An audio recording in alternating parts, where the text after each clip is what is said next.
That's still there. All right. Yeah. All right. All right.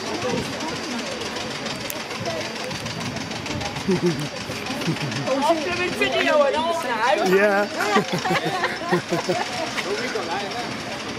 Oh, lovely. Oh, sir, you're on video now. Right. Hello, Sarah.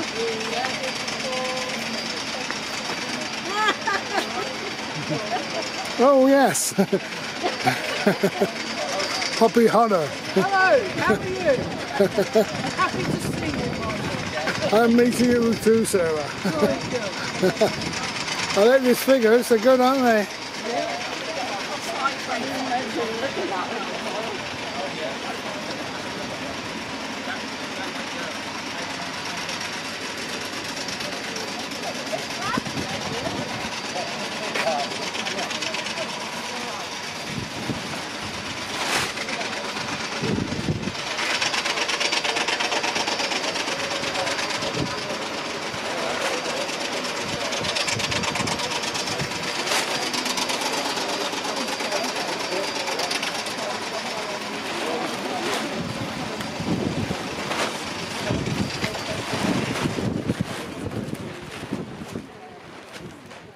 This is the chap that's made it and brought it here. Oh, you made it? Well, Gosh. his idea made it. Yeah, we obviously been able to replace the glass. That's the little Bluet de France. That's the flower of France. Right. Cornflower. Canadian poppy. Oh yeah. Unknown warrior. That was the American. That was for the fishing fleet. Anzac. And that's for the animals. Oh, Oh, right. the animals are blue one, that's good. For all Yeah. the animals that died in World War I. Yeah, that's good. So you managed to get all the glass replaced then in time? No, it's on the other side. Was it? Oh, it And didn't it's look going to be too done obvious. after when we finish the tour. Didn't look too bad. Gosh, it's quite a massive device. Yeah. This chap does all the filming and watching.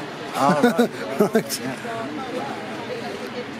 Did you do all the writing? You know, I didn't do it. No, no. It's, we had volunteers doing that from 37 countries all in the right. Commonwealth. 270,000 people volunteered.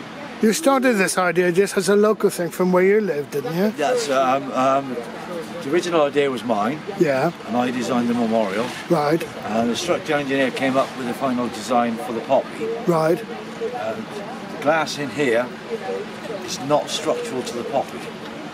It's completely, it just floats. Right. The other day is that when it expands that way, Yeah. it goes that way. These are vinyl, so when the temperature changes, it expands and contracts with the glass. Glass is laminated, it's 11mm thick, two Gosh, panes of glass. The sandwich between it is 98% UV stabilised, so the sunlight can't get through. oh, I'm fading it now. Oh, good, good. And inside there, it was then filled with argon gas to drive the moisture out. Oh, yeah, oh, yeah. You don't want it misting up, do you? No. It's broke the seal, Oh, yeah. the air back in and the gas out, and that's why we had a bit of condensation on the other side. There's a little bit here, a bit of condensation. Oh, a little bit, yeah.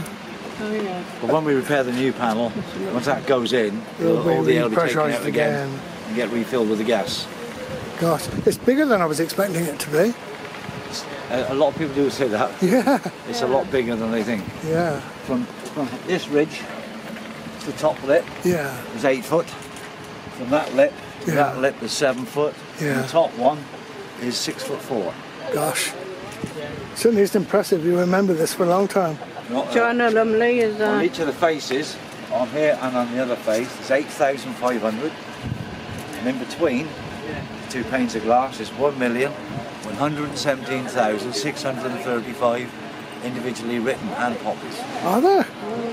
One Wow. for every British soldier, Yeah. Commonwealth soldier, listed as officially missing or killed in action. very impressive. So you've got Great Britain, you've got the Indian Empire, Canada, New Zealand, Australia, South Africa, the African colonies, Go. the West Indies, and you've also got the Pacific Islands as well, like St. Kitts, St. Vincent. Well, that took a bit of research to get all that information All part of the together. British Empire. Yeah. but they don't mention them in official statistics. So we put them all in here, and included in there is 306 that were shot at dawn. God. That was by And that one, the reason that one's included is during World War I, the fishing fleet on the northeast coast, they were used for the trawling experience of the North Sea, because they knew the sand lanes and everything, to actually trawl for mines that the Germans would lay in the shipping lanes. They're going out in ordinary wooden ships, unarmed and under naval orders. The U-boats would surface, the gun crew would go out and just blow them clean out of the water, and they wouldn't pick up any prisoners, they just shoot them down with machine guns. 63 men lost their lives out in the North Sea trawling for mines. There's also 609 lost at sea, and that's contractors that were on board naval ships. But when the ship went down, the contractors went down with the ship. Yeah. They're not mentioning visitors.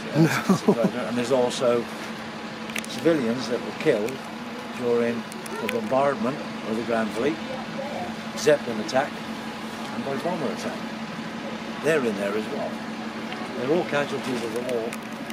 And everyone in there. And every single one of them has been named handwritten onto a pot. Even though it's, yeah. If they're officially listed as killed in action or missing, they're in there.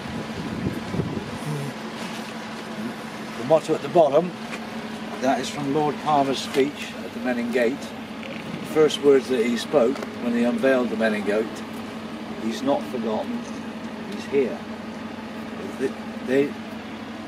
These men and women are often referred to as the forgotten generation. So we turned it around, they're not forgotten, they're here. The idea of this memorial is that you as a person, anybody, is allowed to come up, they're allowed to touch the glass. You can stroke the property if you want to, you can touch the thing. You haven't got to stand back and say, you mustn't touch it. No, you are allowed to touch it. And that's why it was created this way, so that you actually interact with it. Search it. You might be lucky to find a relative, you might not. But at the end of the day is that you can rest assured that if he's on the official Commonwealth War Graves list, he's in there. That's why it's taken 4 years. More around the brass plaque, whatever you call it, I don't know what it was. What kind of a tour have you got arranged for this? I know Sarah got it to watch it. Tomorrow we're at Exford, then we go down from Exford, then Saturday we're at Shepton Mallet, Sunday, remember on Sunday we're at River Liscombe, right in the heart of Somerset. Then from River Liscombe then again to Bishop's Lydiard, then to Wellington, Taunton, Kern, Chard, Ilminster, the Oval, and then finishes its tour then at Parks Village at Street. And then on the 24th, 25th it goes up to the NEC in Birmingham for the International Music Tattoo. And then next year it's going on a national tour of England, Wales, Scotland, Ireland and the Irish Republic. And then it's going down to London to be displayed either near the Tower of London or Westminster Abbey. We'll be there for about 3 or 4 days. Wow. And then later on next year it's going to be taken over to Ypres to be placed near to the Menin Gate before it returns back here to Somerset. Wow, incredible. What kind of vehicle can transport this? Transport's on a 16-foot Ira Williams flatbed trailer. And the whole memorial is designed. Poppy is number 1 section, 2 is its middle base, 3 the 2 arms, and then the 4 central. Is there a crane built into the No, it can lift this up with a forklift. Oh, right. The poppy itself weighs about a ton. Yeah. The actual structure about 1 3/4 tons complete. And Michael, I got Richard Burnell out of bed this morning with a telehandler down here waiting for us. Yes. And he lifted it. You lift it. God, that's pretty good. The local lifter. Wonderful. The 4 sentinels, if you look at the 4 sentinels carefully, on this one, if you look at his helmet, and then down to the back of his legs, he's got that little lip there. If you look at that one, his helmet is different, the backs of his legs are different, tops of his shoulders are different. Same on that one and that one. Each one of the sentinels are all different to each other. And the reason for that is this poet. This was written for us by Clive Sanders. And it's about 4 young men that went off to war and came back. And they slowly died. They died off one by one in old age. Many didn't. So we've named all 4 of our sentinels are named Reggie, Kevin, Charlie, Ron. Cool. And the reason they're named is because those 4 sentinels could have been any one of those men inside there. Yeah. And the reason it's these are designed slightly dished. And if you notice them very carefully when the wind's blowing, in the gust of wind, they're designed to move, to mimic a sentinel when he's on duty, make the blood go around the legs, because he's not allowed to move his legs. So what he has to do is transfer the weight left and right, and he sways slightly left to right. If you see this, they're all 4 of them are now moving together to mimic the sentinels. Well, a lot of thought went into Yeah, it. it is very Didn't it? impressive. Yeah. I just got a close up of that. So I'm intrigued. I want to hand went Very in front of the it every size of time I that poppy. tried. Did you get Yeah. it? Did you work out Okay. on the you computer got yours? how many poppies are going to fill it up? So that defined the size. No, the size what we did was when we had 2,000 poppies, we put them into a plastic bag and we squashed them down as tight as we could get them, and we measured the cubic capacity. Yeah. The cubic capacity then was worked out what we would require. The structural engineer worked it out. The poppy is exactly a remembrance poppy, times it by 50. It's 50 times the size of a small poppy. If it had been 100 times, that poppy would have been 16 foot high, 14 foot wide. That would have been, Yeah. it would have You better been, bring it in by ship. yeah, Tall as a it tree would or have been, something. it would have been really, really, really massive. A lot of thought went into it from the beginning. We've had so many volunteers from around the world, from other countries, that they've hesitated when they've had the list. They said, we volunteered list, we want to do 100. The 100 arrives with the list. As soon as they open the packet, they tip out the poppies, they tip out the list. They then sit it on the table and they look at the list, and then suddenly they can't write. You get it's not right as a block or anything. They suddenly realise the names are not just names; they're people. And then they start reading the ranks and the names, and then they start googling them. And a lot of them said they've been in contact with family members and said, I've written your great-great-grandfather's name onto a list. And it's far more a poignant tribute to these men and women is if somebody else writes that person's name. Because if you wanted to recall a memory or remember any member of the family, you've got a memory which is only a photograph, or you knew them. So they're here and they're in here. And what we're trying to do is replicate that same thing. If you put somebody into somebody's mind, eventually it'll go into the heart. That way they'll never be forgotten. And that's what we're trying to do, is keep them alive. That's why I wanted you here, because many of the men that I've researched on our war Yeah.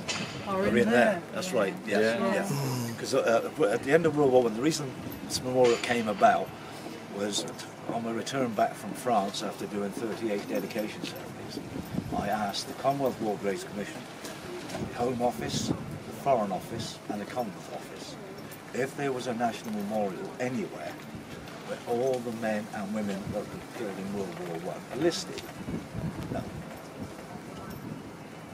The only memorials that exist in Great Britain and in other countries are a memorial in towns, cities and villages where they all conscripted to actually raise their own memorial to their war dead. So it will only here in Watchet will be only the men in Watchet. And if you go up the road to Minehead, it'll only be the men from Minehead. So the two little villages or towns would never know what the casualties were from another town. So what we decided to do with this memorial was to bring them all together for the very first time in 100 years. They're all here. And in the base here, right about there, is a time capsule. And And in that time capsule are a pair of glasses, a monocle, an officer's pen, a wedding ring, half a set of dentures. There's bullets, there's shrapnel, there's barbed wire, 117 vials of earth collected from the battlefields. And there's also a letter that one of the soldiers sent on the morning of the spot of the sun. 3 days later, Slaughter received the letter at the same time she received the telegram that he was killed in action.